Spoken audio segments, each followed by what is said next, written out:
Quel parent n'a pas déjà été pris de court par ce qu'on appelle une crise de son enfant? Si votre enfant a plus de 2 ans, vous savez de quoi je parle. Cet état émotionnel dans lequel il se met et qui est très compliqué à appréhender, à gérer en tant que parent. Je vous ai fait récemment une vidéo sur les 10 règles controversées que j'applique au quotidien avec ma fille de 4 ans. Et cette vidéo vous a vraiment plu et en commentaire vous m'avez demandé de partager plus sur ce sujet. Donc je me suis dit que ce serait chouette de parler avec vous des choses que j'ai mis en place, que j'essaye de mettre en place. Encore une fois, rien n'est parfait. Des astuces pour désamorcer les crises, entre guillemets, j'appelle ça crise, mais évidemment c'est un état émotionnel de l'enfant qui est pour son petit âge incontrôlable. 10 façons de gérer et d'appréhender au mieux ces petites périodes qui parfois reviennent plusieurs fois par jour de façon bienveillante et empathique. Donc c'est parti. La première astuce qui fonctionne quand même pas mal, j'ai un peu fait en catégorie les astuces que je teste en premier et si ça marche pas vraiment, on va vers les astuces un peu plus deep que je vous partagerai vers la fin de la vidéo. La première c'est vraiment le jeu. Et franchement, c'est vraiment une astuce qui marche très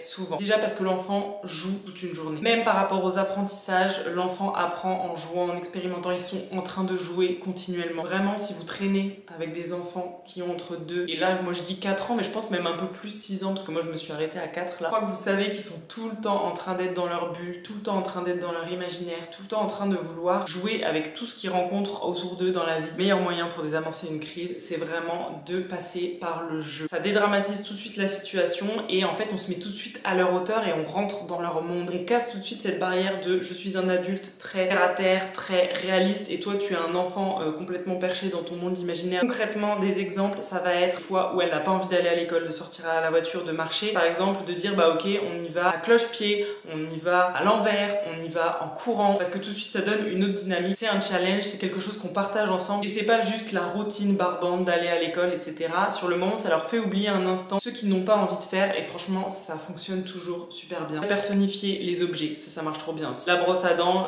lui donner un nom, la faire parler. Souvent c'est la brosse à dents qui appelle Alma pour se laver les dents. Pareil pour le coupe-ongle. J'ai vu sur Instagram un petit coupe-ongle collé de petits yeux pour le personnifier. Moi je sais que depuis quelques temps maintenant on a inventé ce petit coupe-ongle où on lui enlève son pyjama. Vous savez le petit truc en plastique qu'il y a autour où on l'habille, on lui remet son pyjama et ensuite il va couper les ongles, miam, il se régale. Bref, essayez de personnifier les objets, les accessoires, surtout ceux qui n'aiment pas pour les rendre un peu plus vivants, un peu plus fun. Chanter aussi, ouais ça fonctionne bien pour la brosse à dents, pour aller à l'école etc. ou pour l'habiller. Demander les choses, la même chose et en chantant, en essayant de faire des rimes etc. Soit ça la fait rire, soit elle rentre dans mon jeu, soit elle me dit encore je veux que la chanson continue. Je pense que même nous ça nous met dans un état psychologique où quand on chante c'est qu'on est heureux, quand on joue c'est qu'on est détendu etc. Parfois c'est compliqué hein. Dans toute cette vidéo je vais vous partager des astuces, même disclaimer que je vous avais partagé dans la vidéo précédente. Ce ne sont pas des choses qu'on est capable de faire tout le temps. Il faut la patience, il faut du temps, il faut l'espace mental des fois pour se poser et dire ok quel jeu je vais créer, il faut de l'imagination. Des fois on n'a pas envie, des fois on est énervé, on est dans notre colère. Très difficile d'avoir une imagination pour créer un jeu à chaque chose parce que vraiment avec eux c'est toute la journée pour chaque petite chose. Des fois il va falloir créer un jeu, trouver une manière de le faire qui leur plaise etc. Donc c'est beaucoup de travail psychologique et parfois c'est dur. C'est des choses que j'essaye de faire au max et en fait c'est plutôt un partage parce que je vois que ça fonctionne avec ma fille et je sais que ça fonctionne avec plein d'enfants. Bien sûr il y a des fois où ça ne fonctionne pas et bien sûr où il y a des fois où je perds patience moi aussi. Quand même des petites astuces à tester par chez vous qui font du bien aux enfants mais aussi aux parents parce que des fois ça nous permet de nous calmer un petit peu aussi. Donc oui, ça prend plus de temps aussi parfois, mais franchement des fois j'ai fait la différence entre commencer à rentrer en fight avec notre enfant, à lui dire si tu feras ça, si c'est maintenant, si on se dépêche etc. Et qu'il y a des cris, des pleurs, des choses qui sont beaucoup plus longues à gérer parfois pour les consoler. Si on part dans le jeu, sur le coup on a l'impression que c'est un peu plus long. Les enfants rentrent tellement facilement des fois dans la chose, ils arrivent à faire les choses qu'on aimerait qu'ils fassent beaucoup plus facilement, les acceptant beaucoup plus facilement et beaucoup plus rapidement. Autre chose concernant le jeu, créer une histoire, créer vraiment un imaginaire. Ça fonctionne dans tout, mais encore faut-il avoir un imaginaire assez poussé pour pouvoir essayer d'imaginer des choses dans chaque situation. Mais par exemple encore pour cette histoire de brossage de dents, récemment j'ai inventé une petite histoire, mais c'est vraiment des histoires en plus qu'il faut changer régulièrement etc. Après des fois ils aiment bien retrouver les mêmes personnages, mais sinon j'essaye de changer les histoires pour qu'à chaque fois elles soient un peu surprises et qu'elles soient embarquées dans le truc. Une petite souris qui récolte les dents, lui laisse sous l'oreiller, mais si les dents ne sont pas lavées, qu'elle aime pas récolter les dents sales, pour que la petite souris elle soit contente et qu'elle récolte les dents propres, c'est cool de se laver les dents aussi pour pour elle parce qu'elle a pas envie de ramasser des dents avec des caries, elle a pas envie que tes dents tombent parce qu'elles sont malades, elle veut ramasser des dents en bonne santé. Et c'est pas sous l'angle du chantage, c'est-à-dire si tu veux que la petite souris te donne un jouet, parce qu'en fait la petite souris, bon ça c'est autre chose, mais la petite souris elle sait que c'est moi, c'est plus vraiment dans l'imaginaire parce que les enfants ont pas besoin que ça soit réel et en fait elle a juste besoin de rêver un instant. Et donc elle est rentrée direct dans mon truc en me disant mais oui petite souris, et donc elle me parlait à moi en parlant à la petite souris, d'accord je vais me laver les dents, t'inquiète pas. Elle sait que là c'est moi qui fais la voix de la petite souris, les enfants ont pas besoin forcément d'un truc concret parce que pour eux à cet âge là ils rentrent direct dans l'imaginaire et ils sont trop contents de pouvoir en plus jouer avec nous. Donnez-moi des idées de jeux en commentaire si vous en avez, l'imaginaire est infini pour créer des histoires et les embarquer avec nous là-dedans. C'est vrai que faire parler les choses, parler les chaussures, faire parler le manteau, c'est des trucs qui fonctionnent très bien. En deuxième on va avoir l'humour. Alors c'est pas forcément sortir des blagues de fou à vos enfants, c'est plutôt être dans le décalage complet. Moi je sais que l'ironie fonctionne très bien. Parfois juste la mettre face à ses propres contradictions dans le sens où par exemple si elle veut pas s'habiller le matin et qu'elle est en pyjama, ah bah ok bah trop bien on va aller en pyjama à l'école parce que si on va en pyjama à l'école je pense que peut-être que tu pourras lancer une mode, que tout le monde viendra en pyjama à l'école et que bref rentrer dans un jeu ou dans un truc où on pousse au max l'humour et elle sait très bien que c'est pas ce qu'on pense. Par exemple c'est après que je lui ai demandé 300 fois de s'habiller et qu'on peut pas aller en pyjama à l'école donc elle sait que ça c'est la règle. Pousser vraiment le délire d'humour pour que eux ça les fasse dédramatiser la situation parce que souvent ils sont dans un état où ils sont frustrés. Passer par l'humour ça permet vraiment de détendre au max la situation. Ça peut être aussi dire des choses fausses et qu'elle me corrige, lui dire ah bah oui on va mettre tes chaussures en prenant ce manteau et là elle va tout de suite tilter et me dire bah non c'est pas mes chaussures ça c'est mon manteau. Ah oui et puis après je vais prendre ton manteau en prenant ses chaussures etc. Pareil ils peuvent rentrer là-dedans en appelant les choses d'une différente manière etc. Ça c'est fou à quel point aussi eux après ils rentrent dans nos trucs, j'adore, c'est trop bien. Pareil pour les langues inventées aussi, on adore faire ça avec Alma, se parler en langue de blablabla. Elle invente une langue et que je répète ce qu'elle dit, ça elle aime trop aussi. Passer complètement par le décalage comme ça pour dédramatiser la situation et pour les embarquer encore une fois avec nous. Par exemple elle va s'habiller mais sans s'en rendre compte elle a déjà oublié qu'elle voulait absolument pas s'habiller. Le fait de parler une autre langue ou de faire une blague en décalé, elle sait de toute façon qu'elle devait s'habiller donc ça passe tout seul et on passe à un autre sujet en fait. Ma troisième astuce c'est de créer une ambiance qui donne envie. Des fois il y a des choses vraiment qui ne veulent pas faire pour une problématique en particulier. Par exemple moi je sais que la douche c'est quelque chose là où elle a froid. Petit à petit j'ai essayé d'instaurer des choses pour qu'elle se sente mieux, pour que ça soit un truc cocooning. J'ai proposé de mettre une musique qu'elle aime bien pendant qu'elle se lave, de mettre de la lumière parce qu'on a une veilleuse avec des couleurs qui changent, une ambiance bleue pour faire comme si on était dans l'océan, une ambiance rose. Souvent il y a des petites problématiques qu'il ne faut pas négliger et qui font qu'ils ne veulent pas faire les choses ou qui se mettent dans des étapes impossibles. Par exemple je sais que cet hiver c'était compliqué pour elle de s'habiller et en fait la raison principale que j'ai identifiée c'était parce que le fait d'enlever son pyjama, il y a un moment où elle a froid et il y a un moment où elle supporte pas de devoir mettre de nouveaux habits qui eux sont froids aussi. Ce que j'ai fait c'est tout simplement mettre les habits sur le chauffage. C'est vraiment un truc qui prend genre 5 minutes le matin. Pendant qu'elle prend son petit déj, je mets ses habits sur le chauffage. Mais pour elle c'était un tel confort. Dès qu'après on allait s'habiller, c'était le moment où trop bien elle va avoir ses petits habits chauds, ses petites chaussettes chaudes etc. Et c'est des petits trucs comme ça de confort où on met une ambiance, où on fait tout pour qu'ils soient au mieux confortables etc. Et ça change vraiment les choses parce que bah, parfois ils sont hyper sensibles à cet âge là et un petit rien fait, ils n'ont pas envie de faire quelque chose. Si on identifie cette problématique c'est vraiment top. Pareil, elle voulait pas aller dans la voiture le matin pour aller à l'école parce qu'elle avait trop froid. Souvent la voiture le matin est gelée. C'est vrai que le temps qu'on mette le chauffage ça faisait un peu froid. Donc ce qu'on a fait c'est qu'on a laissé une petite couverture dans la voiture et dès qu'elle arrivait dans son siège auto, hop je l'attachais. Après elle pouvait mettre sa couverture par dessus pour se réchauffer. C'est des petites choses qui font que eux se sentent mieux et aussi se sentent écoutés et respectés dans leurs demandes parce que parfois on va dire oui bon c'est bon t'as froid tu vas t'habituer pendant 5 secondes. Je pense que c'est cool d'essayer au max aussi de les écouter et de les accompagner dans leurs besoins pour leur dire ok c'est important ce que tu ressens, est-ce qu'on peut trouver une solution, comment on peut faire pour que tu te sentes mieux. Pour trouver des solutions aux problématiques ce que je fais très souvent c'est que je lui demande. Clairement comme je vous disais dans mon autre vidéo où les enfants ont parfois une très bonne argumentation, parfois les enfants trouvent de très bonnes solutions également. Ça permet aussi parfois de les confronter au fait qu'il n'y a pas de solution. Et au final s'ils arrivent à se dire que notre solution était très bien, ça leur fait aussi eux comprendre que c'est une bonne solution pour la situation. Exemple concret, la petite cousine de ma fille a un siège auto, c'est mon ancien siège auto d'ailleurs, qui se tourne encore, donc elle peut être dos à la route. Et Alma maintenant est face à la route puisqu'elle a 4 ans et elle a voulu, en voyant sa cousine, elle aussi être dos à la route. Pour qui, pourquoi, pour qu'est-ce, je ne sais pas, parce que quand elle était dos à la route étant bébé, elle voulait être face à la route, forcément. Et j'ai dû lui expliquer que pendant un moment que son siège auto ne tournait pas. À cet âge-là, il fallait mieux qu'elle soit face à la route parce qu'elle avait la place pour mettre ses jambes, que c'était un siège qui était homologué pour pour sa taille, par rapport aux règles qui sont mises en place par la sécurité routière, par la police, etc. Bah, c'est vraiment le siège auto qu'il lui faut pour son âge et qu'on n'a pas le choix, qu'il faut qu'elle soit attachée pour sa sécurité. Bref, j'ai essayé d'être très concrète, etc. Mais ça ne calmait pas sa tristesse, vraiment. Donc j'ai essayé de l'accompagner en lui disant que je comprenais qu'elle était triste, etc. Mais elle voulait absolument le tourner. Et j'ai fini par lui dire, ok, c'est quoi ta solution en fait? Je t'ai expliqué moi tout ce que j'envisageais. On ne peut pas le tourner pour ci, pour ça, pour des raisons, on ne peut pas. Mais toi, quelle est ta solution? Qu'est-ce que tu proposes qui fait que tu vas pouvoir accéder à ce que tu aimerais accéder? Mais actuellement, moi là, j'ai pas de solution. Et sa solution, ça a été, bah celui-ci, est-ce qu'on peut pas l'enlever? Est-ce qu'on peut pas le tourner? Donc je lui ai expliqué bah, qu'en fait non, il y avait des crans qui étaient isofixes qu'il fallait absolument clipper et que si on le retournait, il n'était pas du tout attaché, que c'était très dangereux, etc. Et en fait, ça l'a fait passer un petit peu à autre chose parce que elle-même n'ayant pas de solution, bien sûr, il y a eu encore de la tristesse, bien sûr, c'était difficile, etc. Mais de les mettre parfois face au fait que, ben, en fait, c'est pas qu'on veut pas, c'est juste que la situation au global fait que ce n'est pas possible. Et parfois, ils trouvent des vraies solutions auxquelles on n'a pas pensé. Donc après, il s'agit de voilà, trouver un terrain d'entente, mais encore une fois, les impliquer, ça fonctionne toujours. Toujours dans cette idée de trouver une solution à la problématique de l'enfant, ce que je fais aussi parfois, c'est de proposer simplement une solution au moins deux pour lui laisser le choix. Je pense que ce type d'éducation fonctionne très bien parce que les enfants se sentent impliqués et que c'est pas juste ok, tu es mon objet et donc tu m'obéis et ce sera comme ça, point barre. Par exemple, ça va être si tu n'as pas envie de te laver maintenant, c'est soit on se lave avant de manger, soit on va se laver après manger. C'est toi qui choisis. Un peu cette histoire de programme dont je vous parlais aussi dans ma vidéo précédente. Et en fait, les deux solutions que je propose, c'est tu vas te laver. C'est sûr et certain. Ça, c'est quelque chose qu'il va falloir faire. Par contre, je te laisse le choix entre est-ce que ce sera avant de manger ou est-ce que ce sera après manger. Et rien que de laisser ce petit choix là, ok, bah je préfère après manger parce qu'au moins peut-être ils vont repousser la chose, etc. Mais par contre, on sera mis d'accord en amont. Elle passera beaucoup plus facilement à l'action parce que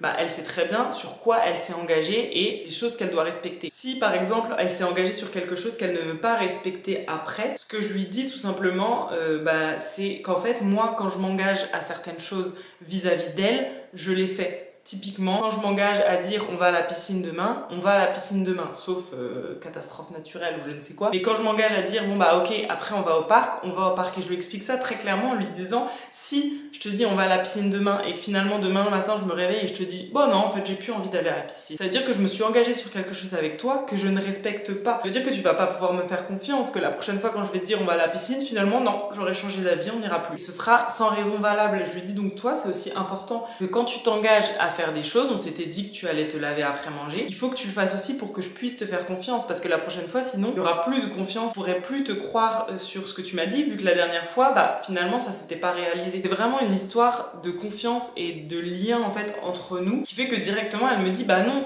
je veux qu'on fasse confiance, je veux qu'on garde cette confiance parce qu'elle a envie que moi quand je m'engage à faire des choses, quand je dis des choses, je les respecte et elle a envie que je continue de les respecter. En fait c'est juste un lien beaucoup plus sain que dire ah bah tu vois tu n'as pas voulu te laver donc bah on n'ira pas à la piscine parce que là pour elle ça n'a pas de lien de conséquence, c'est juste ok t'es puni ou t'es privé de quelque chose parce que tu n'as pas fait quelque chose mais ça n'a aucun lien. Alors qu'en lui expliquant je trouve que bah si elle brise ce lien de confiance c'est compliqué parce que si moi aussi je brise ce lien de confiance il y aura plus de confiance entre nous et ça sera très aléatoire et ce sera très compliqué d'avoir un lien, d'avoir une relation qui est saine. En fait ça elle le comprend beaucoup plus facilement et elle comprend que quand on a dit quelque chose, même si après je dis pas que c'est facile et que c'est en un claquement de doigts, hein. Il y a encore des cris, il y a encore des pleurs, parfois c'est encore de l'accompagnement à faire sur quelque chose qu'elle n'a pas envie, mais ça reste quelque chose sur quoi on s'est engagé et on respecte. Quand on dit qu'on s'engage sur quelque chose, on respecte ses engagements. Donc voilà, le fait de faire un choix entre deux, que ce soit un choix de timing, un choix je sais pas de couleur, un choix de plat, par exemple si elle veut pas faire la cuisine mais elle choisit le gâteau qu'on fait, enfin bref, de laisser un choix mais dans un grand cadre qu'on a défini, c'est-à-dire qu'il y a telle chose qu'on veut faire, ils ont la possibilité de les laisser choisir au moins un petit peu pour qu'ils soient impliqués. Une autre façon de les impliquer, je trouve, c'est de les responsabiliser avec une tâche. À cet âge-là, j'ai l'impression que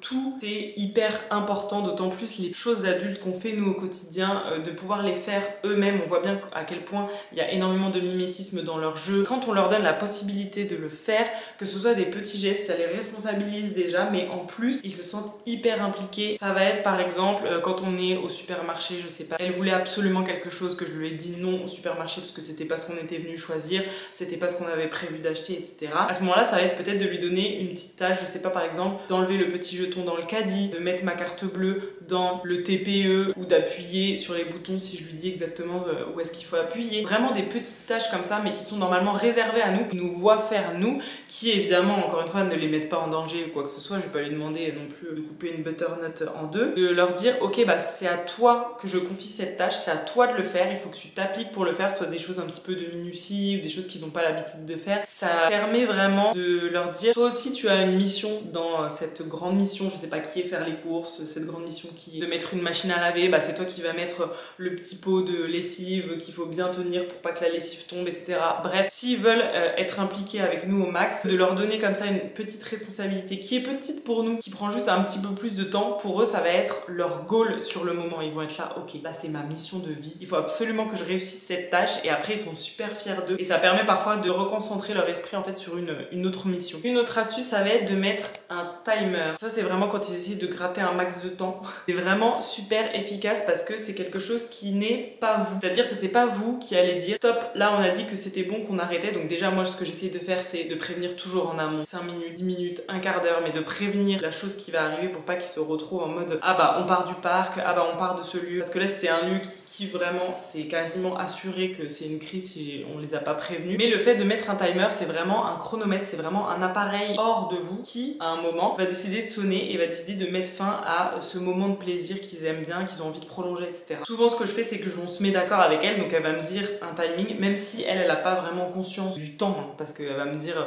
tu mets 1 minute, donc je vais lui dire bah non, on met pas 1 minute, on met un peu plus, on va mettre 5 minutes ou on va mettre, ça dépend des choses, ça évite qu'ils soient en colère contre nous. C'est vraiment l'objet, et encore une fois on s'était engagé sur tant de temps, donc quand l'objet sonne et qu'il dit que c'est fini, bah voilà, ça permet de cadrer au niveau timing mais sans que ça nous retombe dessus entre guillemets. Et ça fonctionne plutôt bien, hein. Par exemple le soir avant d'aller dormir je dis ok on joue mais 5 minutes avant de faire la lecture, et bah pareil hop on programme le petit timer, ça fonctionne bien. Donc franchement pour éviter de se battre en mode c'est bon ça fait déjà 10 minutes ou encore 10 minutes ou toutes les questions autour du temps, le chronomètre ou un sablier c'est parfait. Une autre chose c'est la diversion. Alors ça c'est quelque chose que j'utilise, c'est pour ça que je l'ai mis un petit peu à la fin de vidéo, c'est-à-dire que c'est vraiment pas la première carte que je sors de ma manche, est-ce que c'est comme ça qu'on dit? Bref, c'est pas la première astuce que j'utilise, parce que pour moi faire diversion c'est dans des cas spécifiques, c'est-à-dire que je vais pas faire diversion dans un cas où elle a peur et faire diversion en mode ne sois pas triste, n'aie pas peur, regarde là il y a un arc-en-ciel. Pour toutes ces émotions j'essaye de l'accompagner au maximum, surtout de les reconnaître et d'y accorder de l'importance, mais par exemple ça va être pour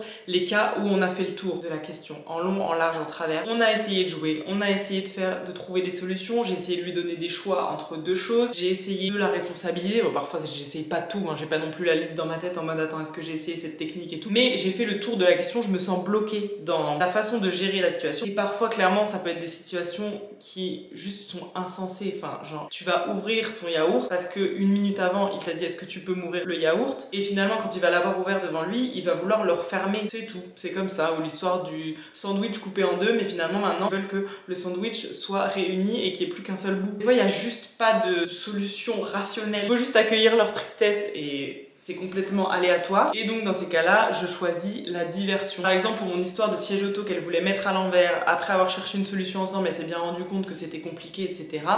On a vu une araignée sur la voiture, bon bah il y a une araignée sur la voiture, regarde viens voir, etc. Ça l'a fait sortir de la voiture, elle est passée à autre chose, elle a vu l'araignée, elle a pu la regarder de près, etc. Et voilà, ça c'était une bonne diversion pour une problématique qui de toute façon n'avait pas de solution là à portée de main, j'avais pas d'autre solution à louer, et il n'y avait pas forcément de sens à sa tristesse si ce n'est qu'elle était frustrée de pas pouvoir faire comme sa cousine. Donc dans ces moments-là, je trouve que la diversion c'est top, de trouver une nouvelle activité, de trouver quelque chose dans la rue, de voir quelque chose, enfin bref, d'essayer de faire diversion de la manière qu'on veut pour vraiment les problématiques où on sent que voilà, on a fait le tour. Ma 9e astuce, et celle que je fais aussi, celle que j'essaye aussi de faire à chaque fois, c'est le câlin, les réconforts, d'accepter ses émotions. Ça j'aurais pu le mettre en premier, mais c'est parce que pour moi c'est vraiment la base en gros, de comprendre sa tristesse tristesse, même si c'est juste parce que j'ai coupé son sandwich en deux et qu'elle me l'a demandé 1 minute avant. Des fois c'est juste ça fonctionne juste en fait. D'être avec eux et de dire ok, c'est vrai, c'est triste. D'accepter et d'arrêter d'argumenter en fait, parce que des fois on aimerait leur dire mais ton sandwich on peut pas le recoller, c'est toi qui me l'as demandé 1 minute avant, évidemment comme tu me l'as demandé, bah moi j'ai découpé, si on l'a découpé on peut pas. Mais eux en fait ils sont juste dans leur tristesse, dans leur colère, dans leur frustration d'eux, on sait pas pourquoi ça s'est passé dans leur tête, mais maintenant ils ont envie que leur sandwich soit complet. Parfois le fait juste d'accueillir, d'être triste avec eux et de dire ok, c'est vrai, c'est difficile, tu le voulais en un morceau, il est coupé en deux, la prochaine fois il faudra qu'on s'organise mieux, c'est vrai que c'est une grande tristesse, je comprends, etc. De l'accompagner là-dedans, et ben des fois ça va juste passer beaucoup mieux que d'argumenter pendant 10 ans en leur disant bah c'est pas possible, bah tu vois bien, en fait ça accentue juste, des fois juste accepter, être avec eux, leur faire un câlin, ça c'est aussi le truc que moi que je demande à chaque fois dès qu'elle est en crise. Ou alors tu me dis quand tu veux un câlin, quand t'as besoin d'un câlin, quand t'as besoin de moi. Sachez que les câlins, toujours petite dose d'ocytocine, permet de faire redescendre un peu tout le monde, c'est vraiment pas mal. Et enfin la 10e astuce, c'est de la laisser s'isoler. Comme moi je fais avec elle quand vraiment je sens que je vais exploser ou que j'ai déjà explosé. Je m'isole, c'est-à-dire que je vais lui dire ok, là j'ai besoin de 5 minutes pour me retrouver, je vais aller dans la chambre. Ne t'inquiète pas, je veux pas te laisser toute seule, c'est juste que là j'ai besoin de me retrouver un instant. C'est pas que je veux te laisser punir ou quoi que ce soit, mais c'est que là je reviendrai tout à l'heure quand je serai un tout petit peu mieux dans mon esprit. J'ai besoin de redescendre, j'ai besoin que ma colère se calme, etc. Et de la même façon, je la laisse s'isoler aussi, donc c'est-à-dire je lui propose un câlin, etc. Mais des fois elle va s'isoler tout de suite et elle va me dire non, là j'ai besoin d'être toute seule. Généralement ça dure 10 secondes parce qu'après elle revient tout de suite en me disant j'ai besoin d'un câlin. Mais je trouve que lui laisser cette partie-là aussi où tu peux t'isoler, tu peux redescendre un peu et plus avoir d'argumentation, de personnes qui te parlent autour et tout, ça lui permet aussi de se rendre compte que bah, souvent elle a besoin quand même de réconfort et elle a besoin de moi dans la minute qui suit. Mais juste lui laisser un petit peu ce temps pour traverser son émotion et lui laisser par elle-même l'envie de revenir vers moi et l'envie de retrouver du soutien et du support, je trouve que ça fonctionne aussi très bien quand bah, vraiment elle est dans tous ses états. Voilà pour ces petites astuces, j'espère que ça pourra vous aider. Peut-être que vous y penserez de temps en temps dans telle ou telle situation pour essayer d'avoir un quotidien plus serein, plus paisible, plus bienveillant. Et en fait on voit que quand on part avec eux dans les jeux, dans l'humour, tout se passe plus facilement, mais aussi pour nous on est beaucoup moins dans le conflit. Après c'est très difficile à faire parfois parce que voilà, comme je vous disais, on est submergé par nos émotions et parfois c'est juste pas possible non plus parce qu'on est des êtres humains. Mais encore une fois, ce qui est cool après ça, c'est de s'excuser, de dire que c'est pas ce qu'on veut non plus. On n'a pas forcément envie de crier, que parfois nous aussi on apprend, et c'est ce que je fais tout le temps avec elle, lui dire que cette situation là, j'étais pas fière de moi, j'avais pas envie que ça se passe comme ça, j'ai envie aussi d'évoluer, d'être peut-être moins en colère avec elle, et ça c'est des choses aussi que je lui partage. N'hésitez pas aussi à partager en commentaire si vous avez d'autres astuces, je suis toujours preneuse de petites astuces. Je pense que je ne suis pas la seule pour ce genre de période qui est difficile à gérer. Merci en tout cas d'avoir suivi la vidéo jusqu'au bout et on se retrouve la semaine prochaine pour une prochaine vidéo. Ciao!